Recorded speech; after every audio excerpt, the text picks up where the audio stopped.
दोस्तों नमस्कार, बिहनिया संजय से मैं कौशल तिवारी।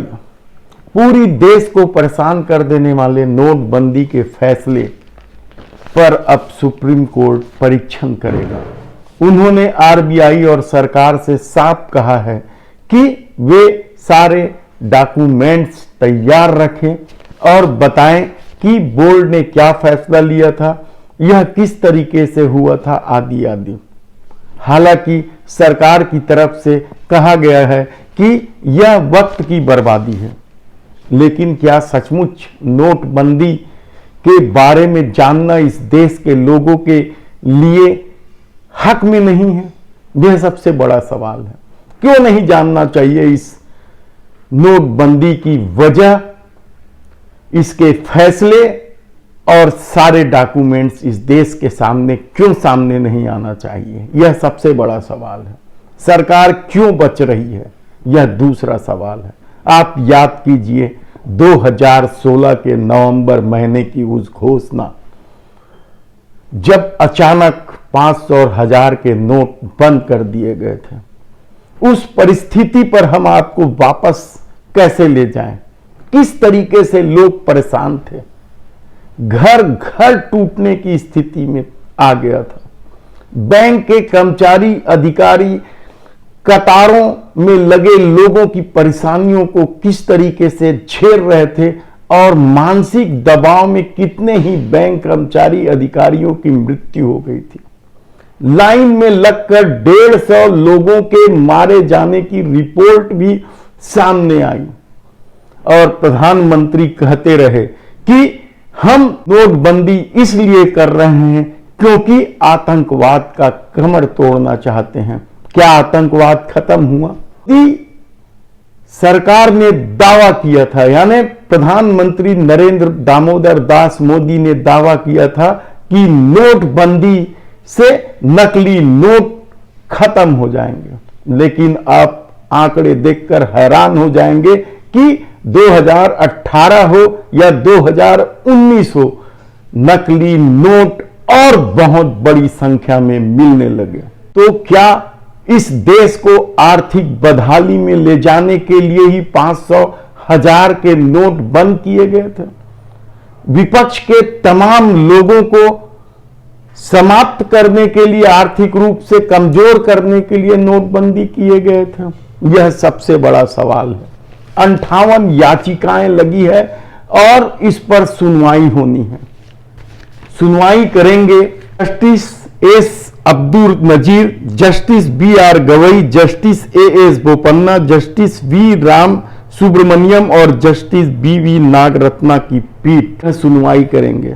पीठ ने बुधवार को केंद्र से आरबीआई को भेजे गए सरकार के पत्र, आरबीआई बोर्ड के फैसले और नोटबंदी की घोषणा से जुड़ी फाइलें तैयार रखने के लिए कहा है।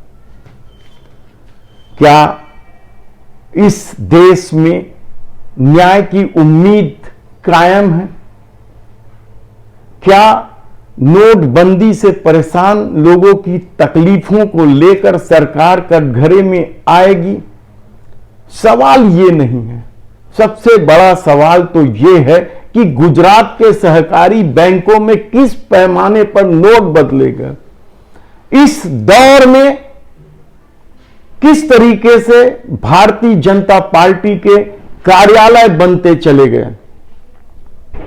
300 के आसपास जिलों में यदि 5 स्टार, 3 स्टार या 7 स्टार कैटेगरी के कार्यालय बनते चले गए और 150 लोग लाइन में के मर गए, कितने ही परिवार टूट गए, लोगों की जमा पूंजी खत्म हो गई, कितने लोग रोते बिलखते रहे। इन परेशानियों से दूर सत्ता ने क्या मनमानी की थी? क्या फैसले को लेकर नियम कानून का पालन किया गया था? बहुत सारे सवाल हैं जो आने वाले दिनों में इसके खुलासे होंगे। लेकिन याद कीजिए कि नोटबंदी से हो रही परेशानी को लेकर मोदी सत्ता ने 70 से ज्यादा संशोधन किए थे, लेकिन लोगों की परेशानी दूर नहीं हुई। कितने ही लोगों के घर में पैसे सड़ गए और जिस तरह से कहा गया था कि बाकी काला धन रुक जाएगा, वह भी नहीं रुका। 93% रुपये वापस आ गए थे। तो कहां था काला धन? और काला धन के बारे में यदि मोदी सत्ता इतनी सचेत है तो 2014 के बाद विदेशों में, चाहे स्विस बैंक हो या दूसरे बैंक हो, काला धन क्यों बढ़ गया? सूचियां भी आ रही है। क्या उस सूची का दुरुपयोग किया जा रहा है? अपने पार्टी हित में उसका दुरुपयोग किया जा रहा है? कितनों पर कार्रवाई की गई, क्या सत्ता बता पाएगी? शायद नहीं, क्योंकि इस दौर में लोगों के आंखों में धर्म और छद्म राष्ट्रवाद का पट्टा पहनाकर सरकार ने अपनी मनमानी की है। राफेल का सच, पेगासस का सच कहां सामने आ पा रहा है? तालाबंदी को लेकर भी नियम कानून का पालन किया गया, यह कैसे पता चलेगा? कौन नहीं जानता है कि नमस्ते ट्रंप और मध्य प्रदेश में सरकार बनाने के मोह में सत्ता ने इस देश में कोरोना को बढ़ने का अवसर दिया।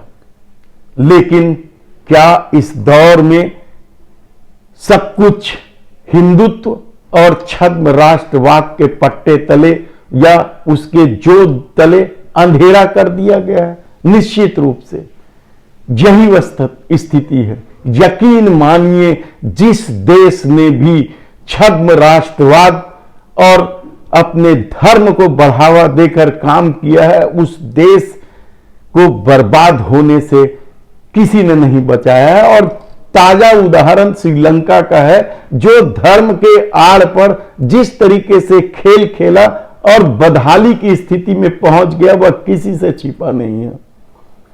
हिटलर का राष्ट्रवाद कौन भूल सकता है?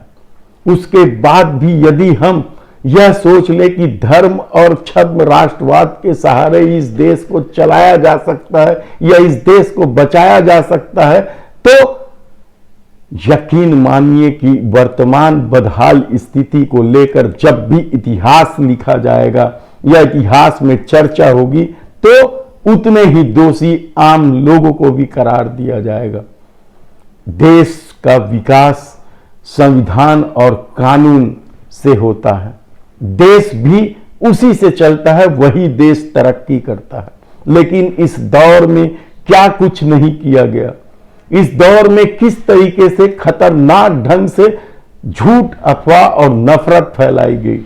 भारत जोड़ो यात्रा निकाल रही है कांग्रेस इस झूठ, अफवाह और नफरत की राजनीति को समाप्त करने के लिए।